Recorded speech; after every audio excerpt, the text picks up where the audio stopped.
shit. What's up, guys? It's good, guys. It's your boy BZ. This is my top 5 sleepers of the year. And when I'm talking about sleepers, I'm not talking about underrated. Underrated are shoes that you knew about. You knew were coming out. You pretty much had an idea of the date that they were being dropped. The overall result wasn't as popping as you thought it was going to be. Thus far, it was underrated. Well, at least to the masses. Sleepers are shoes you just didn't know about, or you forgot about it, went over your head, flew under the radar. You know, if there was 3 sneakers being dropped consecutive weeks and these shoes was in the middle, you was gonna cop the first week. You said, oh, next week I'll pass, I'll save some money. Next week I'm gonna cop that shit.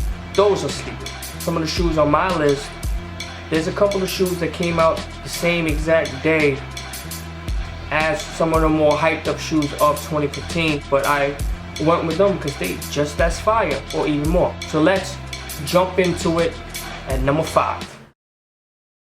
At number 5, it's the oldest sneaker of 2015 that out of all of my pickups.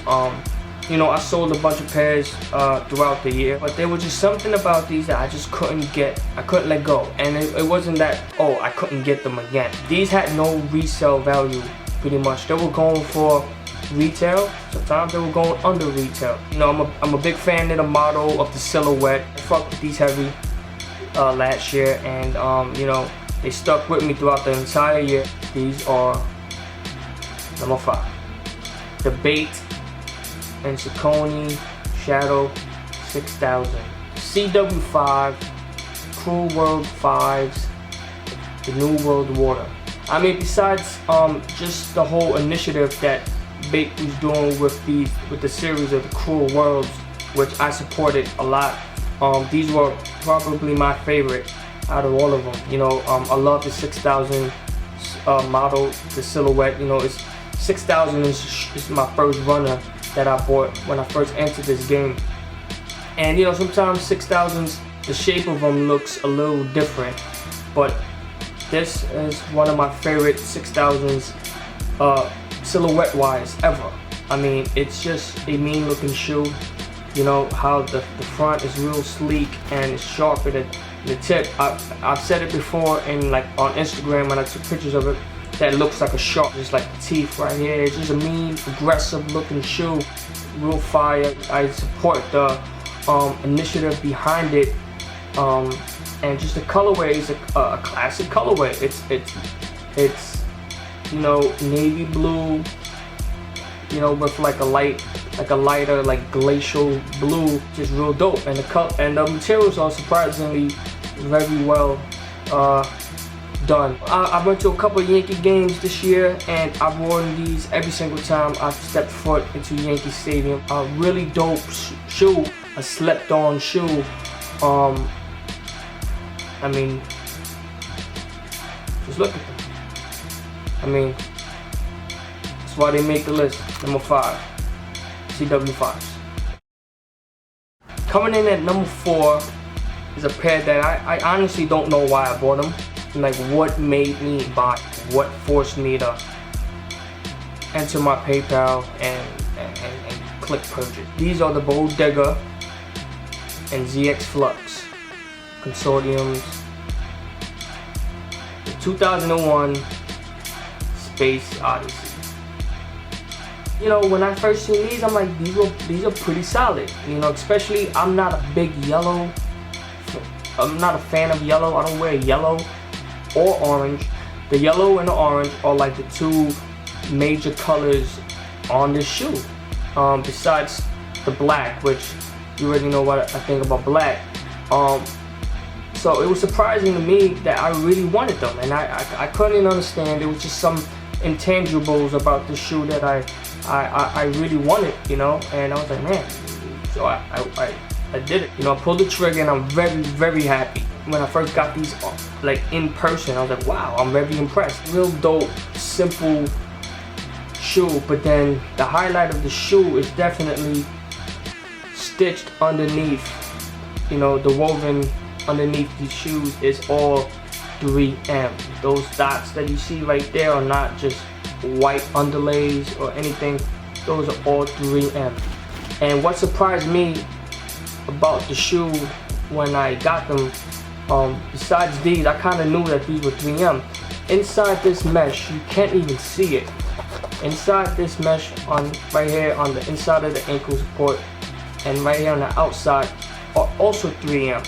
But when you take a picture, the 3M looks like stars, like a constellation of stars, which goes with the whole 2001 Space Odyssey theme.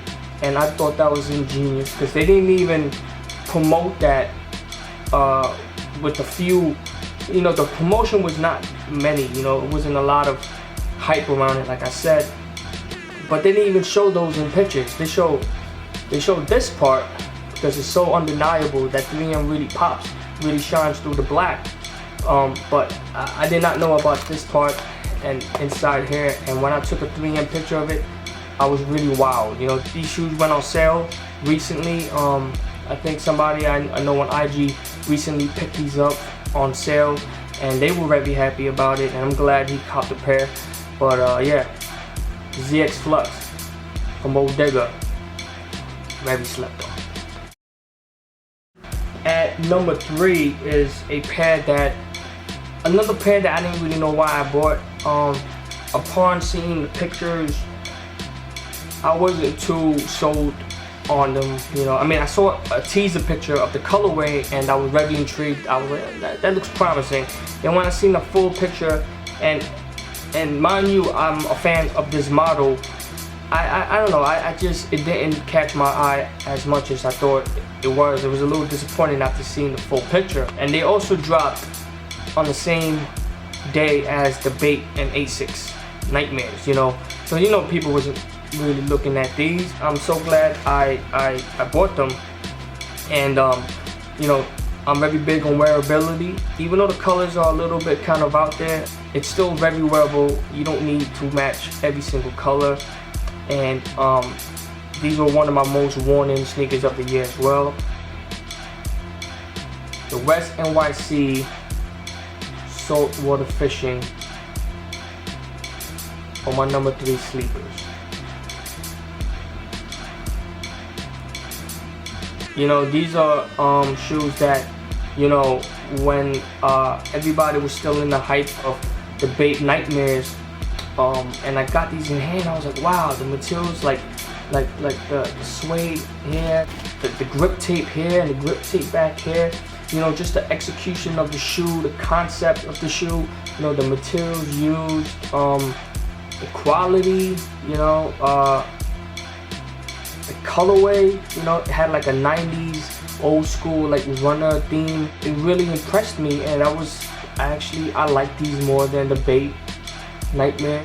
It didn't matter if it had this like red hot pink on it. I still wore these a lot last year, and when I put pictures of these online, people was like, whoa, those are nice, they're nice on foot. And I'm like, yeah, they are. Don't sleep. These were one of my favorite sneakers I got all year.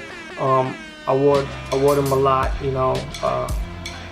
So again, these came out the same day as Bait, and these were not on people's list. I'm real happy about these, and there's a reason why these are on my list. So now we get into the nitty gritty. These are the top 2 sleepers of the year.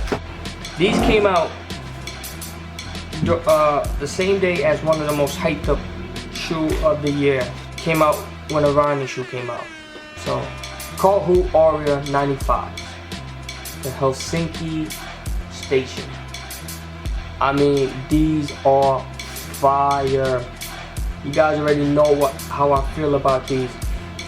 These came out the same weekend as the Ronnie and Diamond Supply Tiffany's.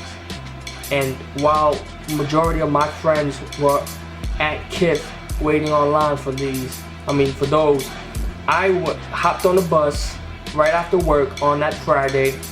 I went down to Boston, met up with the homie, Boston's Best One. Yo, what up? Shout out to Boston's Best One, you know. Follow him on IG, another YouTuber. I met him at a bar, in South Boston, had a couple of drinks, you know, met a couple of friends of his, you know, cool people, crashed in his apartment, woke up the next morning, drove down to Concepts, met some even more cool people, you know, including Gene 13, you know, and I caught these beauties, man. And when I came home with these and I posted pictures of these and off-foot pictures, people was losing their damn mind, you know. And then I bought a New York Concept hat that was blue and orange, and I put that whole fit together and I was killing shit. It's a beautiful silhouette.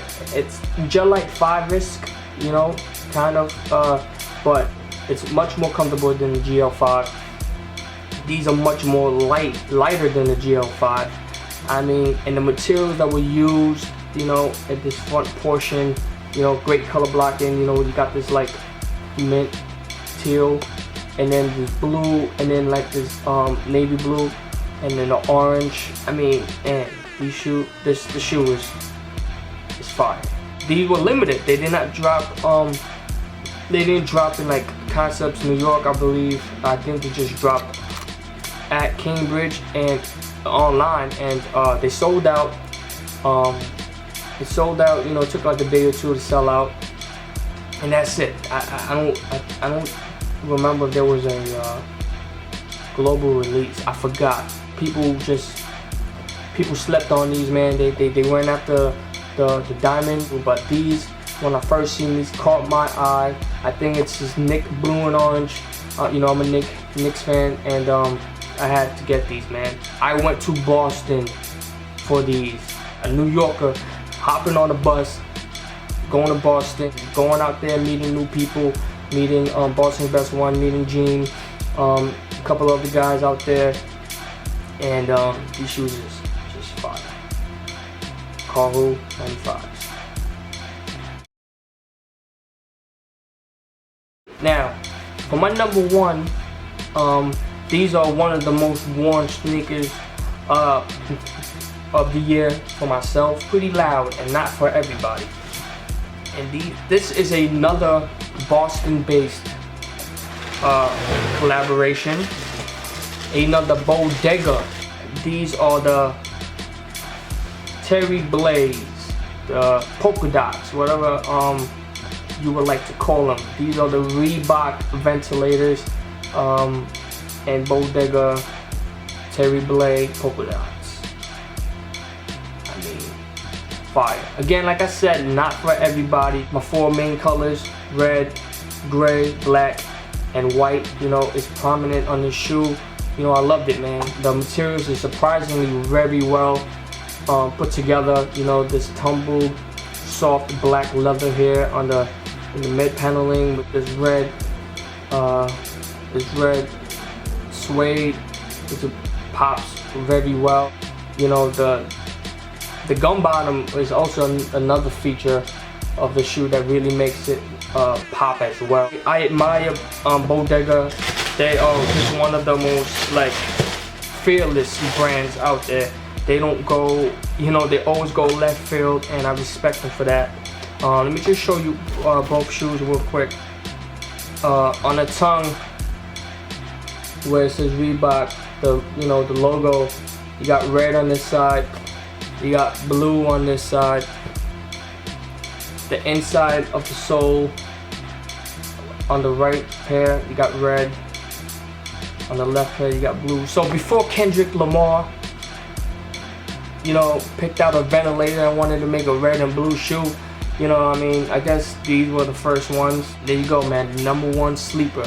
Again, these shoes came out, I'm not sure exactly what came out on the same day, or, you know, it just came out around the same time as a couple of other releases, and people were just like, oh, okay, those look nice, but they didn't go for it. Those are the definition of sleepers, and these were one of my favorites. These were in my top 10. If I was to make a top 10, you know, I made a top 5, but these were in my top 10, and you know, they were good enough to be on my top 10.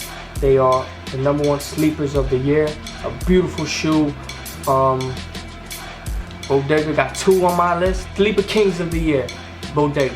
Thank you guys for watching. What kind of sleepers did you get? Did you get any of these shoes? Did you want any of these shoes? Regret it not getting them? Comment down below. Thanks for watching.